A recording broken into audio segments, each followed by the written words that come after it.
नमस्कार। कल आपका वोट है। जब जब इलेक्शन आता है उससे पहले मैं आपको अपना ओपिनियन देता हूँ कि किसको मतदान करना चाहिए, किसको नहीं करना चाहिए। मतदान क्यों जरूरी है? देश का बड़ा लोकतंत्र यह बहुत बड़ा पर्व माना जाता है। सर्वप्रथम आप विद्यार्थी हैं। विद्यार्थी को सर्वप्रथम दोनों तरफ का मैनिफेस्टो देखना चाहिए। अब मैनिफेस्टो पर कौन खरा उतरता है, या 10 साल से सरकार जो चला रही है वो खरा उतरते हैं, या जो देश में अधिकतम समय तक शासन के वो खरा उतरते हैं। और जो वर्तमान में जो नेतृत्व कर रहा है और प्रधानमंत्री के दावेदार राहुल गांधी हैं, वो खरा उतरेंगे। हम मैनिफेस्टो पर हर वक्त चर्चा करते हैं। एक तरफ मैनिफेस्टो क्या है, सरकारी नौकरी। एक तरफ मैनिफेस्टो क्या है, रोजगार। रोजगार में अर्थ होता है स्वयं रोजगार भी होता है, नौकरी भी होता है। यहाँ पर सरकारी नौकरी की बात किया है, 30 लाख नौकरी की बात। करोड़ इधर बढ़ा है, करोड़ भी बोल रहे हैं। दूसरी बात किया है गरीबों के लिए, जो गरीब परिवार की महिला है उसको 1 लाख रुपया पर साल खाते में जाएगा।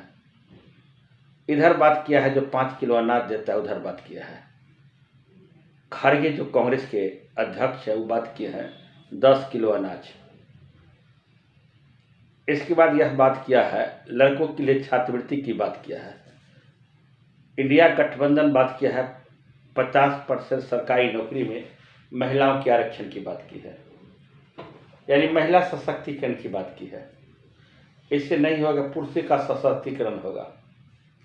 देखिए आप बेरोजगार हैं, आप नौकरी के लिए पढ़ते हैं। जो रोजगार की बात करे, जो नौकरी की बात करे और जो देश को आगे बढ़ाने की बात करे, उसको मतदान करना चाहिए। हम नहीं कहते हैं कि आप एनडीए को दीजिए या इंडिया गठबंधन को दीजिए, हम कहने वाले कौन होते हैं। लेकिन आप विवेकशील हैं, आप स्नातक पास हैं, एमए हैं, देश का भविष्य है। अगर अच्छी सरकार चुनिएगा तो भविष्य में अच्छी वैकेंसी आएगी। देखते हैं, वैकेंसी के लिए लाठी की मार खानी पड़ती है। बीआरएसएससी हो, बीपीएससी हो, प्रश्न पत्र लीक होता है। उत्तर प्रदेश में किस ढंग से प्रश्न पत्र लीक होगा? राहुल गांधी बोले कि हम प्रश्न पत्र जो लीक होता है उस पर हम कड़ा कानून लाएंगे। या इस पर विश्वास करते हैं, या शुरू से धर्रा जो चली आ रही है प्रश्न पत्र लीक का, उस पर विश्वास करते हैं। देश के प्रधानमंत्री कल चुनाव प्रचार पूरा 7वां चरण समाप्त हुआ।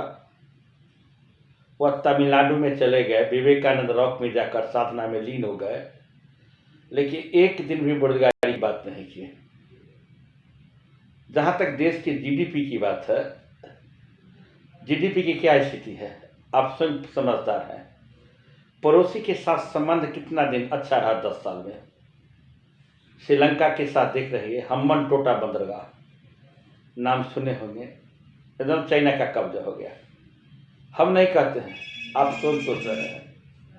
और अरुणाचल प्रदेश पर भी देख रहे क्या स्थिति हुआ, गलवान की घटना हुई। नेपाल जैसे छोटा सा देश हम लोग को आंख दिखाया।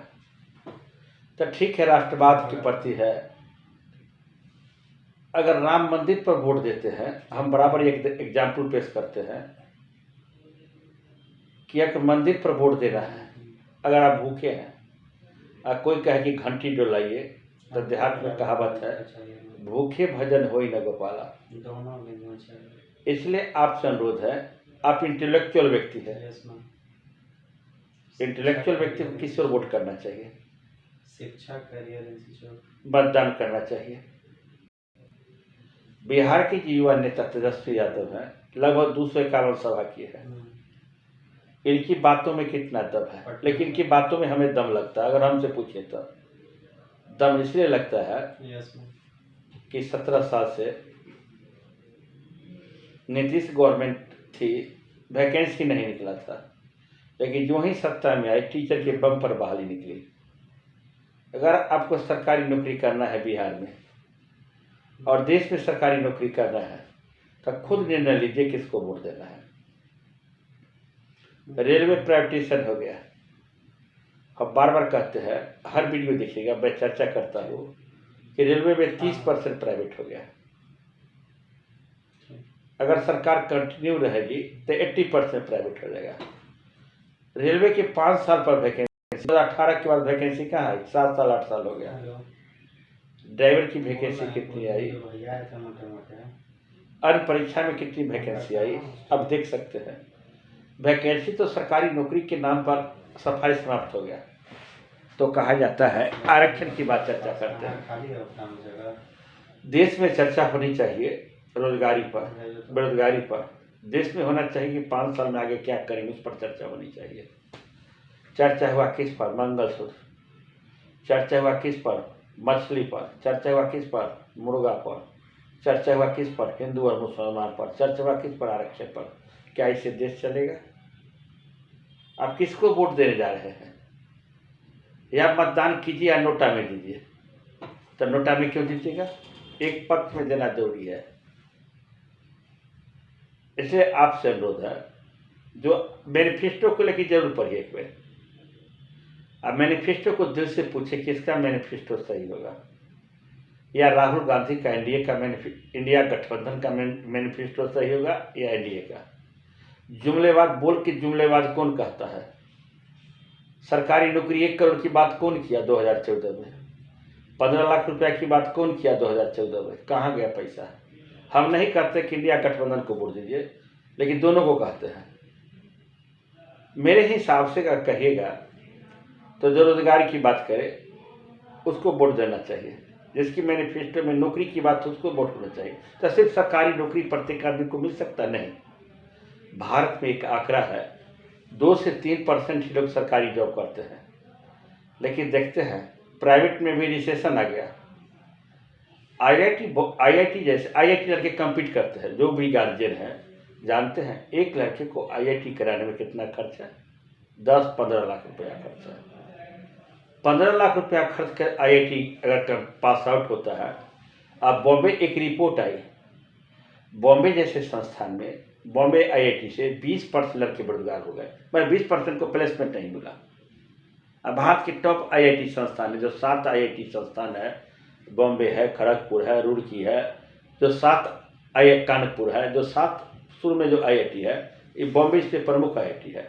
और तो 20% को प्लेसमेंट नहीं होना, यानी इसका अर्थ होता है रिसेशन है। दूसरी बात, ग्लोबल हंगर इंडेक्स जारी हुआ। विद्यार्थी है, जानते हैं ग्लोबल हंगर इंडेक्स में 102 पोजीशन गया भारत का। भारत सरकार क्या बोली जानते? हम हंगर इंडेक्स को नहीं मानते। जब हंगर इंडेक्स को नहीं मानते, जब आपका हंगर इंडेक्स में जानते हैं श्रीलंका से भी स्थिति आपकी दयनीय है। श्रीलंका तो छोड़िए ना, पाकिस्तान से भी हंगर इंडेक्स के मामले जाना आपको पीछे है। आप ग्रोथ रेट की विषय में बात करते हैं ना, जीडीपी की बात करते हैं ना, अनएम्प्लॉयमेंट में बात करते हैं। जानते हैं डाटा का मैनिपुलेट किया गया। एम्प्लॉयमेंट रेट कितना, अनएम्प्लॉयमेंट रेट कितना बढ़ा है जानते हैं? देख लीजिए, द हिंदू के हम बोलते हैं 45% अनएम्प्लॉयमेंट बढ़ा है। तो जिस देश में 45% अनएम्प्लॉयमेंट हो, हंगर इंडेक्स में 102 स्थान हो, जीडीपी का ठीक ढंग से ग्रोथ नहीं हो, अब वादा करते हैं किसान का दुगनी किया जाएगा। किसान के कहाँ स्थिति है? आज तक मैं, जब तक मैं होश संभाला, 83 में मैं मैट्रिक किया, 91 में मेरा 91 to 93 एमए का सेशन था। 80 कम से कम 85 86 से तो राजनीति को अच्छी तरह जानता हूँ। आज तक कोई ऐसा कानून नहीं बना जो कानून को वापस लिया। जानते हैं, याद करें, कराते हैं। किसान के लिए कानून बना था, एमएसपी के लिए कानून बना था, किसान आंदोलन हुआ, मोदी सरकार को कानून को वापस लेना पड़ा। अब बीच में क्या जानते हैं, उस समय कितने किसान मारे गए थे, कहते थे आतंकवादी का संगठन है। तो गौर से समझिए कि 10 साल में क्या किया गवर्नमेंट, बारीकी से मूल्यांकन कीजिए।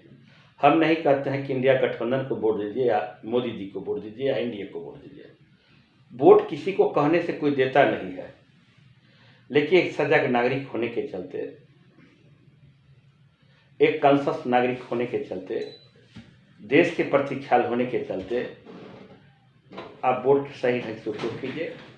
कल देश का, कल पहले जलपान तब वोट का उपयोग कीजिए।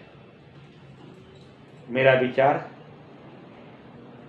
जो बिहार में अगर नौकरी लेना है तो किसको वोट देना है, देश में नौकरी लेना है किसको वोट देना है, सोच समझ के मतदान कीजिए। जय हिंद, जय भारत।